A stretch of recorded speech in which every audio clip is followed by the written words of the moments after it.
안녕하세요. 열린 수신함의 김수신. 한상원입니다. 안녕하십니까. 안녕하십니까. 자, 저희가 지금 몇 번에 걸쳐서 코 성형에 대해서 알려드리고 같이 생각을 해봤는데요. 네, 코의 모양은 코끝에서 결정되는 경우가 많다라고 생각할 수 있습니다. 네.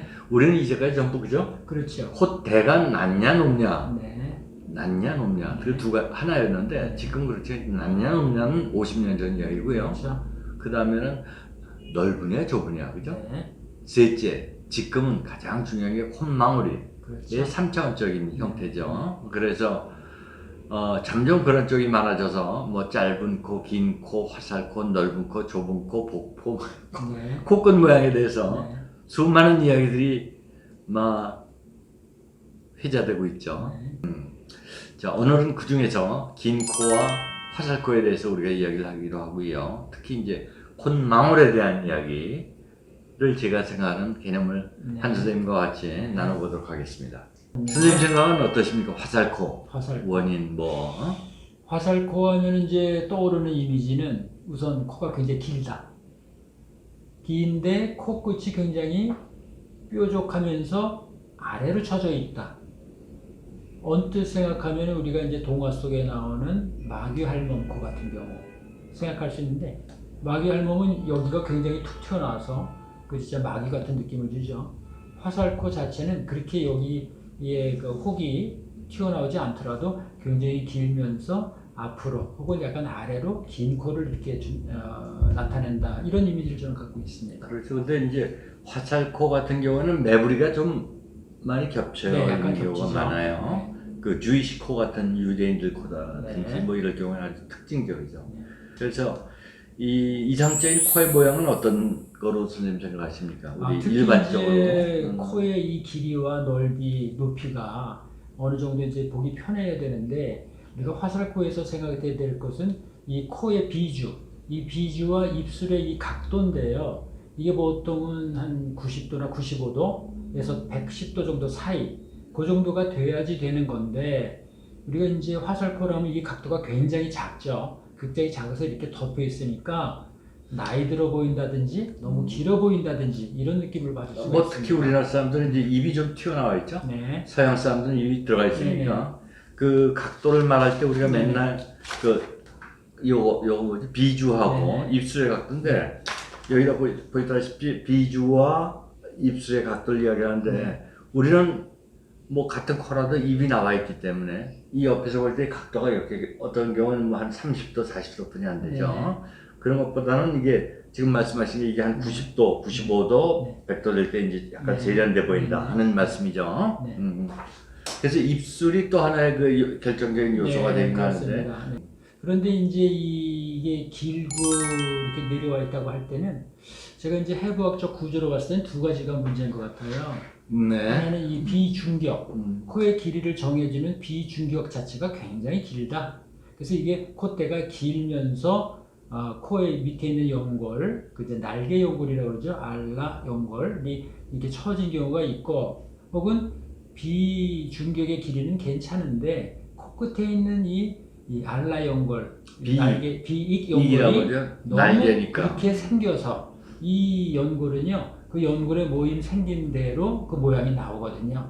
이게 너무 화살코처럼 뾰족하게 생겨서 이런 화살코가 되는 경우 한 두 가지 생각해 볼 수 있을 것 같습니다. 아무래도 수술 같은 경우는 그 날개 연골 그거를 잘 조절해 줘야 되지 않을까 생각합니다. 예, 수술은 간단합니다. 네. 뭐냐, 해부학적으로 있는 모양을 찾아 들어가서 그렇죠. 그것의 위치 네. 또는 모양을 크기, 바꿔주고, 네, 그죠? 위치, 크기, 모양을 크기, 모양을 정상의 교정해주고. 위치로 음. 교정해 주는 거. 근데 우리가 원하는 모양, 그죠? 그렇죠. 좀 더 네. 이상적인 아름다움을 본인들이 원하는 쪽으로 바꿔주는 네. 것. 네. 이 수술입니다. 그래서 수많은 뭐 연골이나 또 비중격을 이용한 거 뭐 여러 가지가 있습니다. 네. 근데 그건 구체적인 이야기고, 네. 제가 말씀드리고 싶은 거는 전반적인 이제 코끝 모양, 네. 화살코와 또 지금 이야기하는 뭐죠?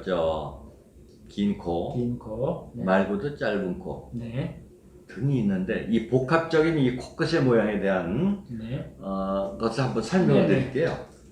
제가 항상 그 생각하는 건데 네. 코에서 아름답다는 건 옛날에 코가 높고 낮고만 이야기했는데 네. 그것보다는 제일 중요한 세련미를 나타내는 건 역시 코끝의 모양이다. 네. 네. 지금 말씀하셨다시피 비익이 있고 비주가 있고 비천부가 있고 여기 화살표를 보다시피 우리는 이 조그만 코 하나 가지고 이름을 외부적으로만도 한 10개, 네. 20개로 부르고 네, 있습니다. 부위마다 그냥 명칭이 그렇죠. 다 있죠. 아주 조그만 것들 네. 다 이름을 붙여놨죠. 뭐 아실 필요 없습니다. 네. 단지 하나 코끝, 이건 비주라고 그러죠. 기둥, 네. 코기둥, 코날개, 그죠? 네. 비천부, 네. 이걸 뭐라 그래? 코끝 네, 뭐이라고 코끝입니다. 그러겠죠. 그 다음에 여기는 코뼈. 네. 근데 여기서도 코날개가 있고 요게 이 상관관계에서 자 날개는 양쪽으로 약간 올라가 있으면서 네. 약간 노출되면서 비주는 가운데 거 조금 내려와 있는 것이 일반적입니다. 그렇죠. 네. 그래서 항상 이야기하는 일반적인 게 가장 아름다운 겁니다. 그렇죠. 뭐 특별히 아름답게 한다는 게 저는 생각을 않거든요. 옆에서 봤을 때는 여기 보시면 콧날개가 있고 약간 올라가고요. 비익이 있잖아요. 비익이 콧날개 약간 올라가 비익이 콧날개에서 한 3mm, 4mm 정도 보여요. 네. 이게 또 너무 많이 내려와서 보여도 안 안 이쁘죠. 되고. 또 이게 너무 올라가서 많이 내려와 보여도 안 이쁘죠. 네, 그렇죠. 그 여러 가지 컨비네이션이 네. 있을 수가 있어요. 그래서 제가 말씀드리는 거는 어쨌든 콧날개 비익부가 비주보다는 코기둥보다는 약간 올라가 있는 것이 세련되어 있다. 네. 제가 돼지코라고 이야기를 하거든요. 그건 뭐냐면 콧날개, 비주, 콧날개가 그냥 일직선으로 된 사람들. 네. 사실 우리나라에 그런 코들이 많습니다. 네. 그런데 이제 우리 박사님 예. 여기가 이제 코끝 아닙니까? 네. 그 이제 이 화살코가 되면 네. 이게 굉장히 길어져서 그렇죠. 밑으로 쳐지고 내려와 있죠. 아니겠어요? 네네. 그런 그러니까 사람들 여기에는 조정을 해야 연골들이 되겠죠. 이렇게 있을 때 이것이 밑으로 내려와 있는 네. 거겠죠. 훨씬 밑으로. 여기도 더 내려와 있는 거고. 네. 그래서 이제 이게 잘 안 보이죠. 이게 그렇죠. 덮어가지고. 맞습니다. 네. 그 사람도 이게 내려와서 이렇게 보이죠. 네. 죄송하지만 신현준 씨, 네, 네. 뭐 그런 공인이시니까 네. 그분 같은 경우에는 이게 굉장히 약간, 내려와 있죠. 그래서 코하고 입술에 가까운 몇십 도가 안 될 정도로. 네. 하지만 그분은 뭐 남자기 때문에 그게 굉장히 자기의 뭐랄까 뭐 캐릭터죠 그냥. 캐릭터고 네. 또 강해 보이고 네. 남성다울 네. 수 있고 이렇지만은 여자분이 그렇다면 조금 그렇죠. 네. 어쨌든 지금 제가 말씀드리는 건 이상적인 또 아름답다고 생각되는 제가 네. 또 보통 사람들이 하는 모습이기 때문에 이런 것이 볼 때의 키포인트. 네. 수술에서도 이런 모양을 이루어지려고 하는데요. 네. 수술은 어떻게 할까? 선생님. 저 같은 경우는 이제 이렇게 해서 쭉 내려온 연골이 있으면 네. 그 연골의 모습이 여기서부터 이렇게 길게 네네. 그리고 또 굉장히 강하게 생겨 있고요. 또 이런 분들은 여기도 약간 이렇게 들려 있는 경우가 많아요. 그렇죠. 그러니까 네. 그 연골을 크기와 모양을 만들어주되 지금 보이는 이 연골 있지 않습니까? 네. 이거와 굉장히 비슷한 자리로 비슷한 크기로 옮겨줘야죠. 비슷한 모양으로 만들어주게 되면 이런 모양이 나오게 되는 거죠. 근데 이게 연골만 요것만 해서 되는 게 아니라 네. 비중격도 또 우리가 건드리죠. 그렇죠. 그렇죠? 선생님 맨 처음에 네. 말씀하신 네. 대로 비중격이 길면 또 코가 길어진다. 근데 그건 놔두고 이것만 해가지고는 예 이상하죠. 그렇죠. 이게 이제 이렇게 기니까 그렇지. 이거를 올리면 그렇죠. 여기가 길면 올릴 수가 없습니다. 그러니까 코 길이 그 비중격을 줄여주고 여기에 공간을 만든 다음에 이 처진 조직을 연골을 쭉 올려주면 그 모양은 이 연부 조직에 의해서 되게 되는 것이 아니라 그 연골에 의해서 모양이 나타나기 때문에 그 연골의 모양을 잘 만들어 주되 되도록이면 좀 더 세련되게 만들어 주자. 네. 그런 거죠. 이제 기본적으로 이 가운데 부분에 길어진 것은 그런 식으로 지금 말씀하신 대로 비중격을 잘라서 뭐 심한 경우는 5mm, 한 6, 7mm까지 잘라서 올리죠. 그럼 맨 처음에 들려 보입니다. 이렇게 다시 대로. 그 다음에 비연골, 비를 구하죠. 이런 방법이 있고 이게 또 너무 내려왔는데 이것만 내려온 게 아니라 콧 날개, 비도 이렇게 내려와서 돼지코처럼 보인다 할 때는 그렇죠. 이것도 코 속에서 이렇게 안으로 말아 올려줘가지고 줄이는 경우들 있죠. 이런 것이 이제 어쨌거나 이분은 사실 뭐 이 사진이 여기서 보면 이게 조금 많이 보이는 네, 분이에요. 조금 많이 보이는 편이죠. 서양 사람들은 그런 사람들이 네. 많죠. 근데 우리는 너무 그게 감춰져 있는 경우가 많기 때문에 말씀드리는 거고요.